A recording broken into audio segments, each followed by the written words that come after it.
Hello, everyone.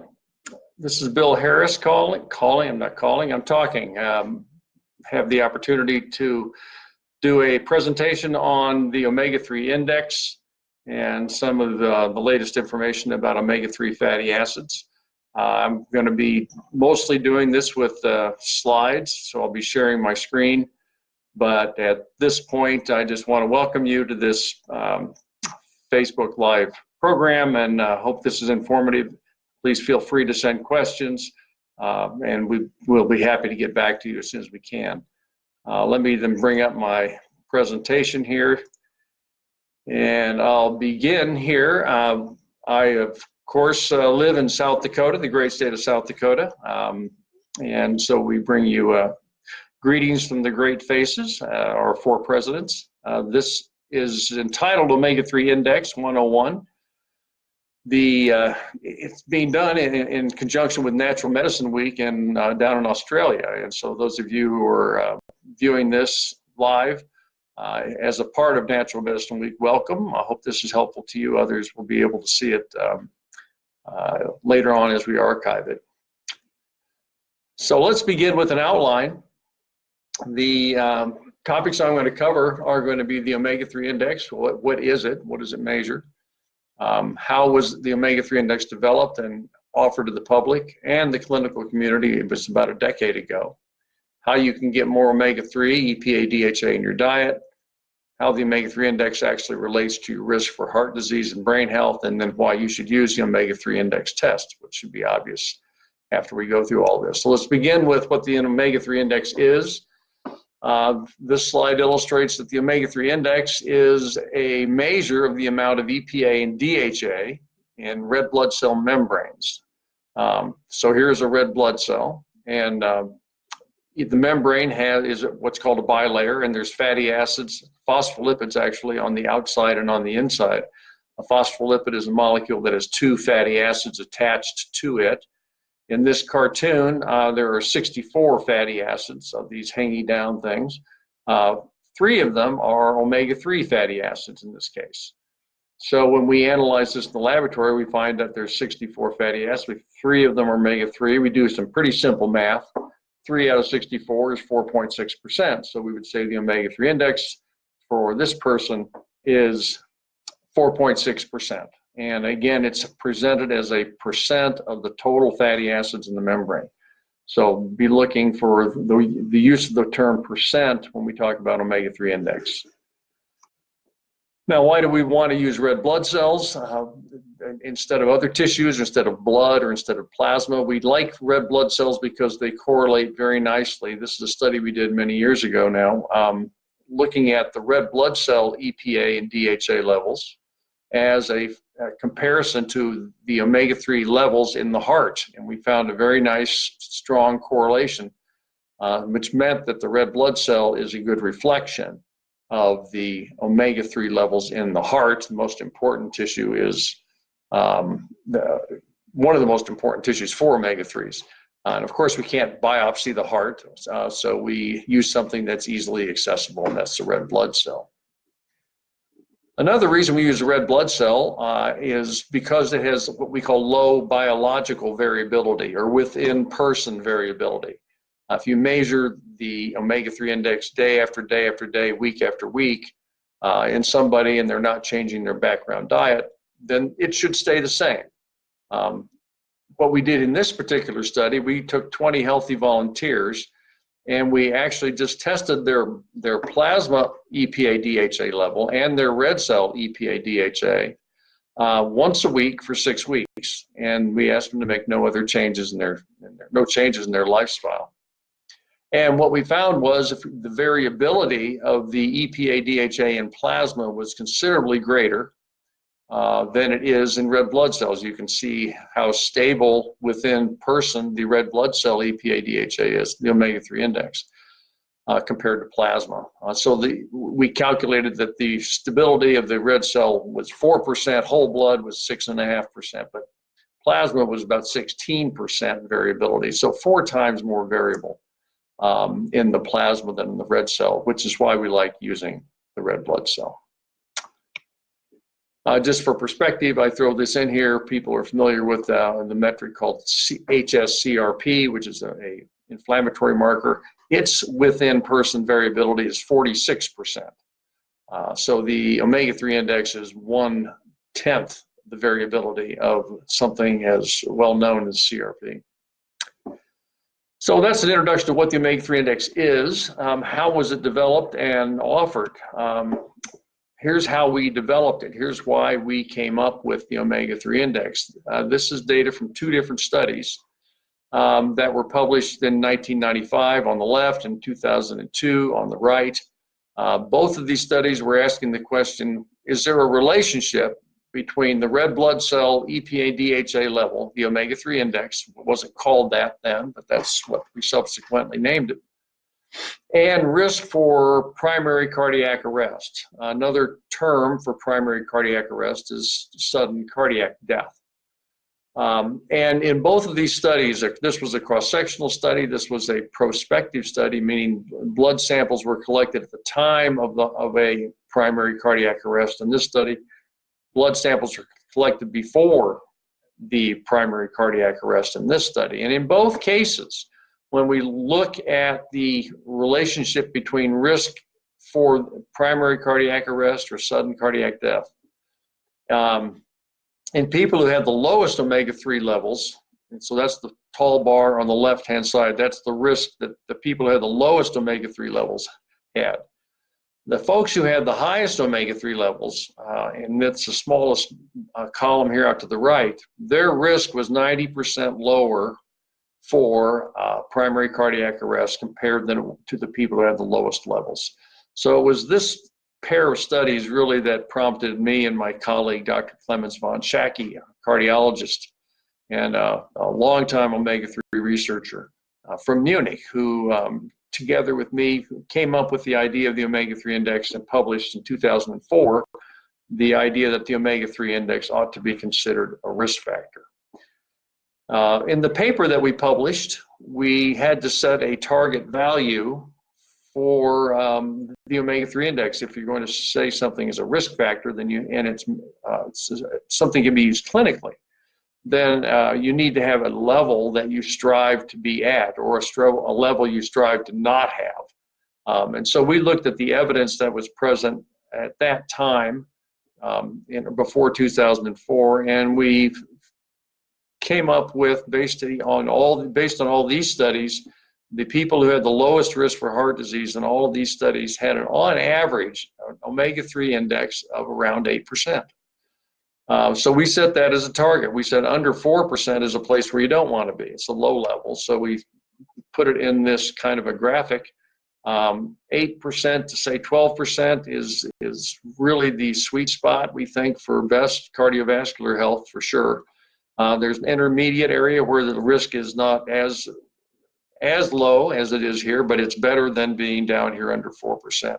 Typical levels for the United States are in this 4 to 5% level. Japan, a country where they eat much, much more fish than we eat in the United States or in other Western countries, it has omega-3 levels in the 9 to 10% level. So this is plus the Japanese have very little heart disease, and they also live longer than Americans. I think that has something to do with the fact that they have a very long history of high omega-3 levels in their culture. So how do you get more EPA and DHA in your diet? How do you raise the omega-3 index? It's simply eating more EPA and DHA. This map illustrates the fact that worldwide we need to eat more omega-3. This is data from Dr. Ken Stark in Canada, who has done a nice job trying to catalog what the omega-3 index, or estimate the omega-3 index around the world. What he found was in Canada, the United States, Brazil, and a variety of countries in Southern Europe, Southern Asia, very low omega-3 levels. Red is under 4%, green is over 8%, so these countries around the perimeter where fish is widely consumed are high levels. There's some intermediates, Russia, China, Some of the Scandinavian countries are at 6 to 8% range. The gray values are countries where we have no data, no good data that we can extrapolate the omega-3 index from. But basically, there's very little green in this map, and our goal would be to get more and more green, meaning a high omega-3 index across the world. How do you do it? I alluded to it a moment ago. You simply eat more fish, rich in EPA and DHA. Some of the classic examples of fish that are in this category: salmon, mackerel, herring, sardines, albacore tuna are all very rich in omega-3 fatty acids. There's fish that are on the far end of not being rich: codfish, orange roughy, shrimp. These are seafoods that don't have much omega-3 because they don't have much fat. If they haven't got fat, then you can't have the omega-3s. Other way of doing it, of course, is to take EPA and DHA supplements. There are a variety of types. Your fish oil is the classic EPA and DHA supplement, but the krill oil is also a good source of EPA and DHA. Algal oils, for very specific strains of algal oils, can produce EPA and DHA. So for the vegans or vegetarians in the world, an algal source of EPA DHA is available. I would note that flaxseed oil or chia seed oil, which provides alpha-linolenic acid, which is an omega-3, but it's the plant omega-3, not the marine omega-3.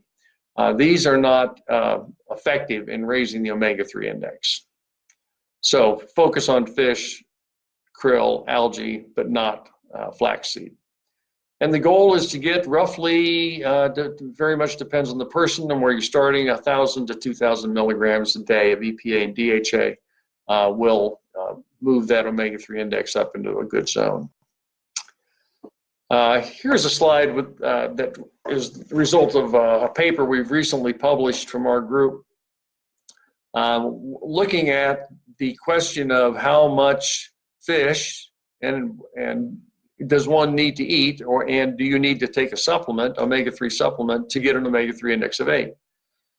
So in roughly 3,500 people, we had data on the omega-3 index, which is the vertical axis here. And we had also information they gave us telling us whether they took a supplement or not, an EPA DHA supplement, a yes, no. We don't know how much they took, but this was whether they were taking one or not. Then along the bottom of this graph is different categories of frequency of fish intake. And we're talking about oily fish intake, not just any fish. Going from no fish intake at all up to 3 or more times a week. And so we were able to put together this graph that shows, if you look simply at the blue bars, which is no supplement, people don't report any supplement intake, you see a nice gradual increase in the omega-3 index as a function of fish intake, as you would expect. And this is confirmation that the omega-3 index is a good marker of fish intake. The red bars, on the other hand, are people in the same fish frequency category, but who were reported taking a supplement. So here we have also a trend upward, but the typical, on average, basically a person who's taking an omega-3 supplement has an omega-3 index about 2 points higher on average than somebody who's not taking it. The interesting finding of this study, one of the two interesting findings, is the only group that exceeded the 8% level in this study was the people who reported eating fish, oily fish, 3 or more times a week and reported taking a supplement. So that is really probably what a person needs to be doing in order to have an omega-3 index over 8%. The American Heart Association has recently changed its recommendations to say that people ought to eat between 1 and 2 oily fish meals per week, and they don't recommend supplements. So what kind of level of omega-3 index can you expect from following that group's advice? You can expect an omega-3 index somewhere in the mid 5% area, certainly not as cardioprotective as 8%. So meeting the AHA goals are not going to help you get an omega-3 index of 8%. So let's look at some of the data on how the omega-3 index relates to your heart and brain. Soon after we published our paper in 2004 suggesting that an omega-3 index of 8% would be a target, we had the opportunity to do this study at a hospital in Kansas City where we recruited 768 individuals who had been admitted to the hospital with an acute coronary syndrome, basically a heart attack. Those were our cases. And then we also recruited 768 individuals who were coming to the hospital just to have blood drawn for not for any heart reason. And those were our controls. And we asked the question, if you're a case, are you more likely to have a low omega-3 index than a control? And what we found was, looking at the people who were under 4%, and setting that as the reference, individuals who had an omega-3 index over 8% were 70% less likely to actually be a heart attack case. So this suggests that a high omega-3 index is protective against acute coronary syndromes. More recently, much more recently, actually 10 years later, just 2 years ago, we were able to double test this 8% target again in a much wider set of patients, over 27,000 people, 10 studies worldwide pooled. We were looking at the omega-3 index as a predictor of risk for fatal coronary heart disease. And what we found was, compared to an index that's 4% or lower, those who have an index over 8 had a 35% lower risk of fatal coronary heart disease than those who had the lowest level. So this again confirmed that the 8% target is a reasonable level to strive for. It's not to say that as the years go by, we won't find more refined data to set a target a little bit differently, but for now, this one makes sense and it has good backup from the medical literature. We've also looked at the omega-3 index as a predictor of risk for death from any cause, not just heart disease. And what I'm showing you here is data from the Women's Health Initiative Memory Study, which is a large study conducted here in the United States some years ago.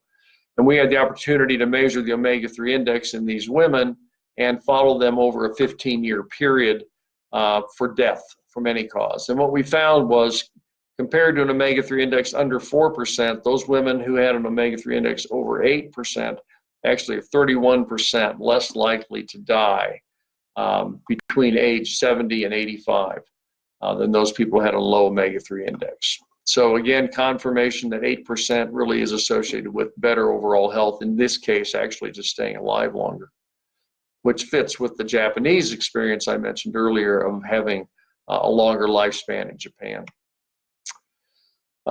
We've confirmed this observation we saw in this group of women in a mixed cohort called the FRAMINGHAM OFFSPRING study, a very well-known study for heart disease epidemiology. Again, looking at risk for death from any cause as a function of the omega-3 index. As the omega-3 index went up higher and higher, the risk for death was lower and lower in these patients.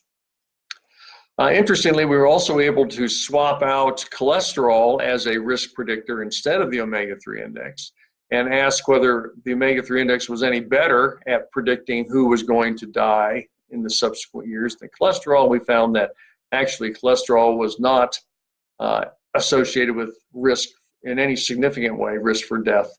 The omega-3 index was. So the omega-3 index really is at least as good as cholesterol, if not better, than as a marker of future health risks. So we recommend that if people think that it's important to measure cholesterol levels, they should definitely think it's also important to measure the omega-3 index. Let me move to the brain. We'll go from below the neck to above the neck, and just a couple of studies I want to mention here. This is a study we did with colleagues in the United States Army during the time when we had soldiers deployed in Iraq. Unfortunately, we still do. But in this study, we had 106 soldiers who had mild depression. They were tested for their omega-3 index at the baseline. Then they were given some omega-3 capsules. Loveza is also called Omicor. It's a highly enriched omega-3 product, pharmaceutical product. 3 capsules a day, around 2.5 grams of EPA and DHA were given for only 60 days, not a very long study at all. It's all the time we had. We then tested them for cognitive function and their omega-3 index. What we found was, if we look at a metric called executive function and cognitive flexibility, which are important characteristics of individuals who are deployed or out in a battle area. We looked at by the quartile of the omega-3 index, and we found that those people who had the higher omega-3 index levels had higher or better executive function and cognitive flexibility. You can see how this trend goes up. As the omega-3 index goes up, the cognitive function improves in this group of 78 soldiers. And these individuals are only on average 31 years old. So we're not talking about cognitive loss with aging. This is in very young, middle-aged people. But moving to older people, here's data from, again, the Framingham study, where the investigators, we did not do this study, others did, we're looking at the omega-3 status in individuals in Framingham, and they followed them over about 9 years for the development of Alzheimer's disease or dementia. And these individuals were in their mid-70s to begin with when the blood samples were taken. Then they were followed for about 9 years. And what we have is 2 curves here. The pink curve on top is the 75% of the people who had the lowest omega-3 levels in their blood. And this is the rate at which they developed. Basically, if you look over the 10 to 12 years of follow-up here, roughly 15% of the people in this cohort became demented or had Alzheimer's disease. If you look at the highest quartile, the group of people, the 25% who had the highest omega-3 levels at the beginning of the study, if you follow them out over the same period of time, their risk for developing dementia was considerably less. Actually, the people I've written down here, people in the highest 25% DHA levels in their blood were 47% less likely to develop dementia. And this was a statistically significant difference. So having a high omega-3 level, even at age 76, at least is a harbinger of reduced risk for developing Alzheimer's or dementia as you age. Back to some of our own work. Now we're looking here at the omega-3 index and how it relates to brain volume, and particularly the hippocampus. The hippocampus is a small section of the brain that's very involved with memory. And we were able to get MRI scans of about 1,100 women who were participating in our WHIMS study, the Women's Health Initiative Memory Study. We, again, drew blood from them, measured the omega-3 index, and they measured brain volume. And then we went on to correlate brain volume with the omega-3 index. And we found that there was a positive correlation between the omega-3 index and total brain volume and hippocampal volume. And it's illustrated in this slide, where along the bottom axis we have the omega-3 index going from as low as 3% up to 11%. So this is the level at baseline. And then when we measured their hippocampus volume, that's on this axis. And you can see that as the omega-3 index goes up, the volume of the hippocampus is higher, which essentially means you've got a younger brain because the hippocampus shrinks with age. So we did confirm that there was a relationship, higher omega-3 index, a larger brain, larger hippocampus, younger brain.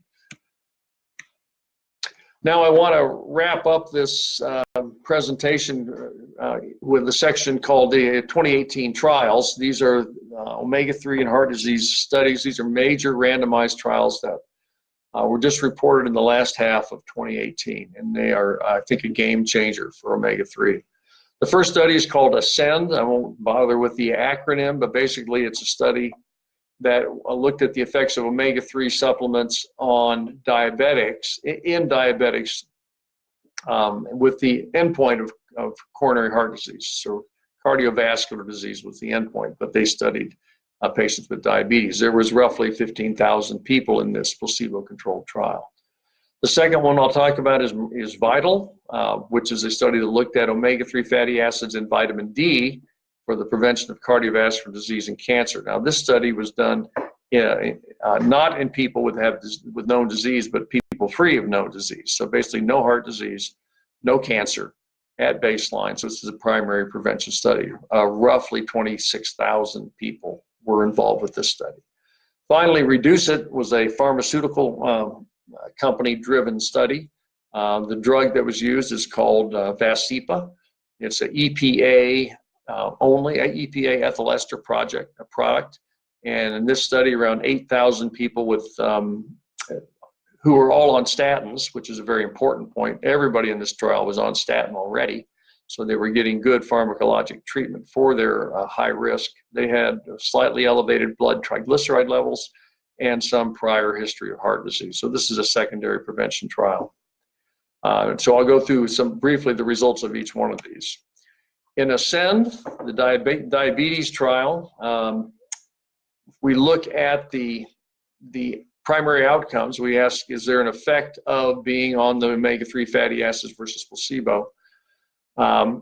We find here that when they're looking at the outcome called vascular death, or death from a vascular cause, there was a statistically significant 19% reduction in risk for death in people who were given, and they were only given one capsule a day of Lovesa, 840 milligrams of EPA DHA, what we might call a very small dose these days.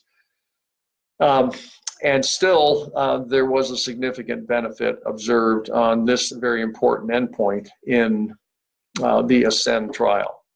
So even though the authors concluded that there was, and I'll go back and show you why the authors concluded there was no effect, the authors looked at this endpoint here called serious vascular event, which is the sum of non-fatal MI, non-fatal stroke, transient ischemic attack, and vascular death.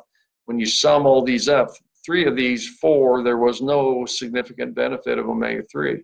But when you look at this one element of the four-part composite endpoint, vascular death, there was clearly an effect. But so here is their summary estimate. This marker goes across the line 1, so it's not statistically significant. But they seem to have ignored this finding here. So despite negative conclusions from the authors, EPA and DHA did significantly reduce risk from fatal vascular events in ASCEND. This should be considered a successful trial, in my view. VITAL is the second study I mentioned. Again, this has got 13,000 to around 26,000 people. And now we're looking at, again, a primary composite endpoint, which is their endpoint right here. 0.92, not quite statistically significant, 8% reduction. They had to conclude based on this primary endpoint composite that they didn't find an effect. But again, if you look at some of the components, total myocardial infarction, total number of heart attacks, there was 28% less heart attacks in the omega-3 group than the placebo group. It's highly statistically significant. There was also, similar then to ASCEND, that there was a conclusion in the press, particularly that this was a negative trial, that omega-3s didn't help. But there were really very significant effects on some cardiovascular events. So again, it should be considered a successful trial. Finally, with REDUCE IT, I mentioned this was about 8,000 patients. It's a randomized controlled trial. Everyone was on a statin. EPA ethyl esters were the treatment. They were given 4 grams a day, and this is terribly important. This is by far the highest dose omega-3 trial that's ever been done. And although some of the previous trials may have not been effective, they were using less than 1 gram a day of EPA and DHA. Here, 4 grams a day of ethyl esters, of EPA ethyl esters were used, 5 years of follow-up, and again, major adverse cardiovascular events is the outcome. What happened? If we look in this upper panel, we can see the effects on the primary endpoint, and the primary endpoint was a composite of several cardiovascular endpoints. And here it worked very clearly. The placebo group, this is the rate of events in the placebo group, the red line, over 5 years. And the blue line is the rate of events in the group that was given the EPA product. So roughly at about 1 year after they started the study, the lines began to diverge. There was, at the end of the day, a 25% reduction in risk for primary cardiac, for major adverse cardiac events in people already on statins and otherwise well controlled. So this was a clear benefit. So to wrap up, omega-3s and heart health, omega-3, EPA and DHA do have beneficial effects on multiple systems of the body, the brain, and we talked about, there are other systems, the eye, joints, do benefit as well. Higher intakes than are typical for Americans are needed to achieve an 8% omega-3 index, the cardioprotective level. There are no safety concerns. We didn't talk about this in detail, but this is the fact. They're really certainly compared to any other pharmaceutical product, there are no there are no safety concerns, whatever, with omega-3s. Obviously, omega-3 status can be measured. The omega-3 index is that tool, and it can be used to titrate patients to a desirable level. So to conclude, based on the 3 most recent studies, we can say omega-3 fatty acids do work to reduce risk for cardiovascular disease, but the dose that's used is important. The patient type, the formulation, the duration are all important and need to be considered. Now, let me get real practical, really my last slide. How to get the omega-3 index. It's nice to know all this good stuff about it, but if you can't do anything about it, what good is it? So this is how you would get it. The omega-3 index, or O3I, test kit can be ordered at our website, omegaquant.com. When you go there, you will put in your information and you will then receive your kit in the mail. It's a dried blood spot based kit. So you'll prick your finger and collect a spot, a drop of blood, and then mail it in. You register online, and when you register, you'll have the option to choose one of several different kinds of tests. I've been talking about the omega-3 index, basic test, really just the index. But we offer other tests as well, omega-3 index plus, which includes trans fats and some of the ratios, omega ratios, and the omega-3 index complete, which has all of this, but other fatty acids as well that are present in the blood. We have a brand new test out called prenatal DHA, which is for pregnant women, obviously. And this is a test to measure red blood cell DHA levels specifically, with the primary view of getting women up to over 5%, which will help reduce their risk for preterm delivery. And finally, the mother's milk DHA test is a drop of breast milk that can be put on a card and mailed in, and we can tell the mom how much DHA she has in her milk. As a part of this promotion here for Natural Medicine Week, we're offering a 10% reduction in price when you use a promotion code O3I-AUS Australia, and that's capital letter O, not 0, 3, and then lowercase I, Australia. So if you go to the website and you put that in the promotion code, you get 10% off on whichever test you order. And so with that, I will end my presentation. I hope it's been helpful for you. I'll try to come back and say goodbye face to face, but if this has been useful, let us know. I think they say like us. In any event, ask questions, pass this on to others if you think it's interesting. Appreciate your attention, and good night.